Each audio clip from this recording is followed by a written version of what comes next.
The endorsement and signing of the Memorandum of Understanding by the MSG leaders has concluded yet another highly successful and favorable summit. Director General of the Melanesian Spearhead Group Secretariat, Peter Forau, has also acknowledged the tireless efforts of all those involved in the 2 weeks meeting leading up to the signing. Let me say before you that I'm very honored to have been leading this small organization, especially under the leadership of the Prime Minister of Fiji and the government of Fiji. Of course, the signing of these documents today is evident of their leadership as well as the strong support of our members that has allowed us to reach this point and also for us to keep going forward stronger.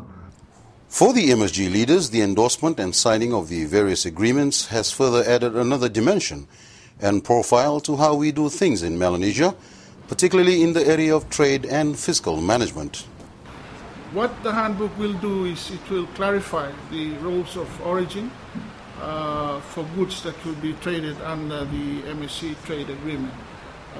So this is really something that our customs official will use for them to determine whether a particular good or product qualifies to be traded under the MSC trade agreement. The other one is the principles for enhancing fiscal management.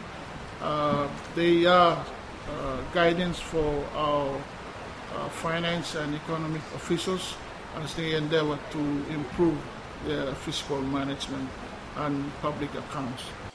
With PICTA, or the Pacific Islands Trade Agreement, established many years ago, the more preferential mode of doing business nowadays amongst member MSG countries is the MSG Trade Agreement.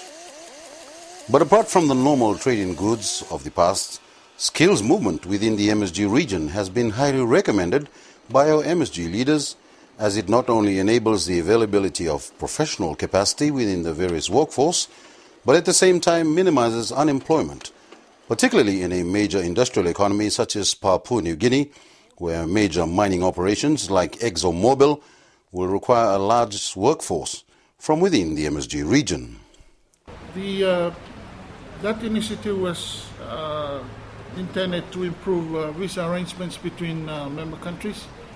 And the reason why it's coming now, it's also because it might have some bearing on the skills movement scheme that they have adopted.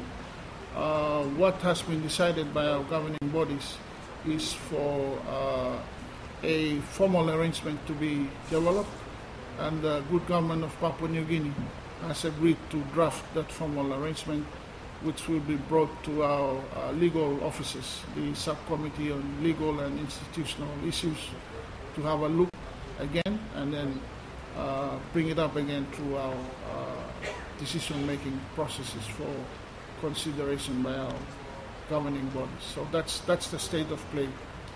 For Melanesians, the endorsement and signing by our MSG leaders this week is indicative of our desire to first determining our future as a region with more than 9 million people, and most of all, through our consensus, reaffirming our status and sovereignty as we charter our way forward as Melanesians in Pacifica.